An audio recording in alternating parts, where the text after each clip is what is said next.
Anglers Extra. Well, the time is here. It's July 4th, and the Chatham Anglers are meeting up with the Orleans Firebirds, a 7 o'clock start time at Eldridge Park. Time now for the catch of the day with Logan Verrett. Logan, we're going to be very interactive today. Are you ready? I guess I'm ready.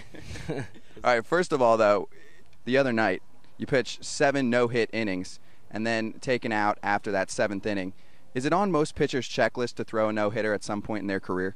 I think so. It's, definitely a goal, I think, going into any game for any pitcher. So, I was so close to accomplishing it, but like you said, came out in the 7th or the 8th inning there. But, I'm not too mad about it. I think I'll have some more opportunities down the road to possibly get, my first no-hitter.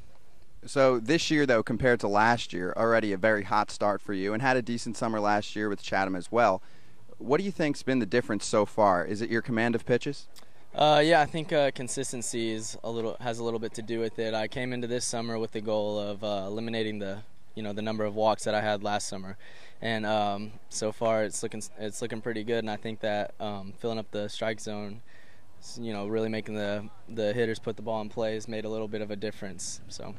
So a solid command of your pitches so far this year. A guy that has 4 pitches. Let's have some fun. We're going to show everybody the 4 pitches that you throw first. But also consider that we're on the radio, so you've got some experience on these interviews. You're going to have to describe it a little bit for me as well. You ready? All right, I guess we can give it a shot. All right, let's do it. Show me your first pitcher. All right, first pitch is just a 4-seam fastball, pretty basic. Anybody that throws a baseball probably learns this pitch.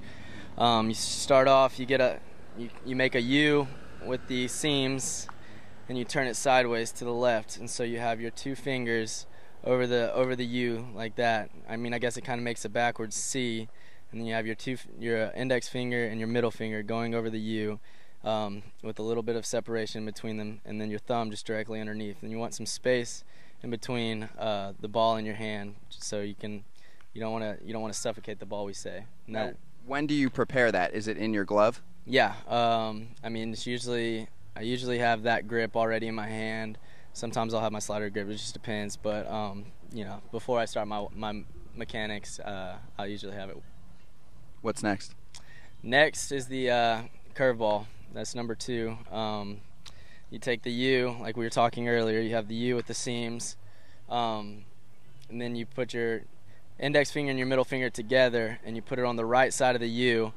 And then you put your thumb down on the bottom seam here like this. And the trick to the curveball is just getting really on top of it and kind of pulling it straight down. You don't want to get on the side of it, and it'll have no drop off to it. So that's basically the curveball. So the key is the arm angle then? Yeah, you really want to get on top and get that 12-6 spin on the ball.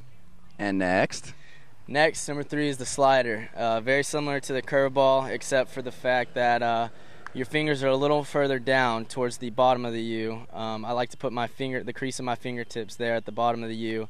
And really everything's the same. You want to get really on top of it, but instead of kind of giving it a snap down, you just kind of throw it like a fastball with a little bit of a flick at the end. I think that's why that's probably my most successful pitch, is I throw it like a fastball and it's got a lot of velocity on it. So that's your strikeout pitch, the slider? Yeah, the slider's definitely my go-to pitch. And 4th up, the changeup?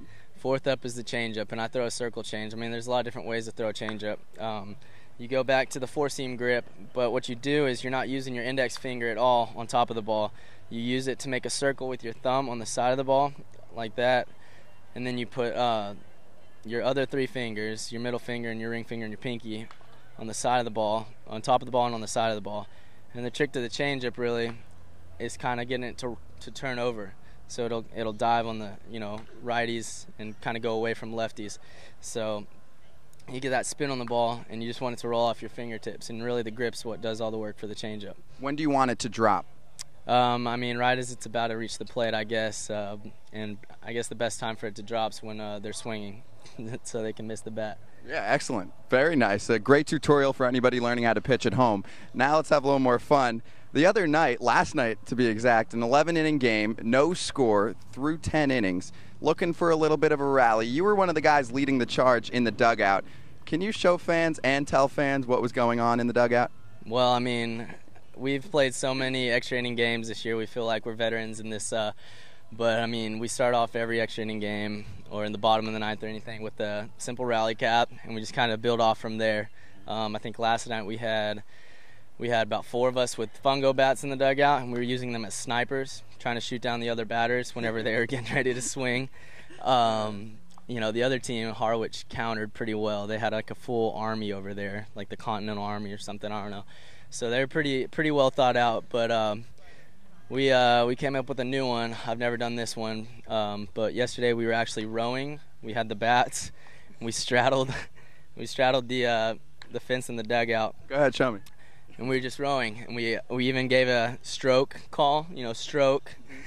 In unison? Yeah, in unison. I mean, we all had to be one here, the next person up had to be on this side, so we weren't, going in a circle, but I don't know, it's a lot of fun, and apparently some of the fans had some fun watching us do that. Is there an angler's theme to that? Is that why? Yeah, I think maybe. I don't know. We went fishing a little bit. We casted it out anytime there was like a pitching break or something. I don't know, just anything to kind of get the mood up in the dugout, something, get us laughing.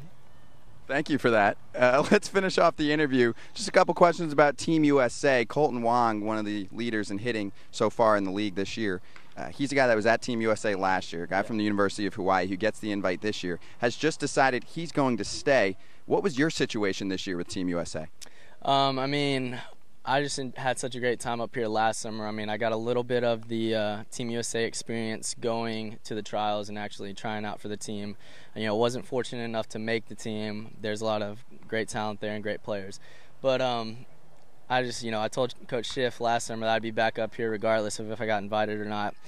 I got the invite, thought about it a little bit, and then I texted Schiff. I just told him, I was like, you can count on me coming back up for the summer, and he was pretty excited about that. So, I have a great host family that I knew I was going to be staying with, so I was also excited about that.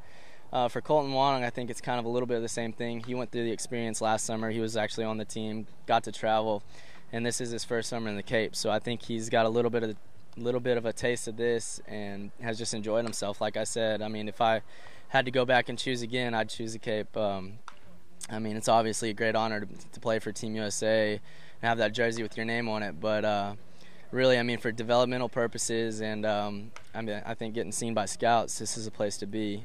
So if a player walks up to you and he's invited to Team USA, he's only got one summer to decide between the Cape and Team USA, and he says, "Logan, what do I do?" What do you tell him? It's honestly a tough decision. I was fortunate enough to have 2 summers to be able to choose between, but I would probably go with the Cape. I think you're going to have more fun up in the Cape. Off days you get to go to the beach. There's not many off days. If there is an off day at Team USA, you're traveling.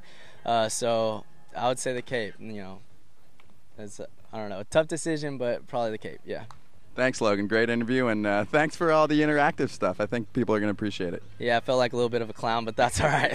Had fun. It was great. Great tutorial. Yeah, had fun. I hope they learned something from it. I think they're going to get a lot of views on YouTube, so expect that. We'll see. All right, Scott, thanks. That's Logan Verrett. I'm Scott Braun. That's the Catch of the Day on the Cape Cod Baseball Network. Go Anglers!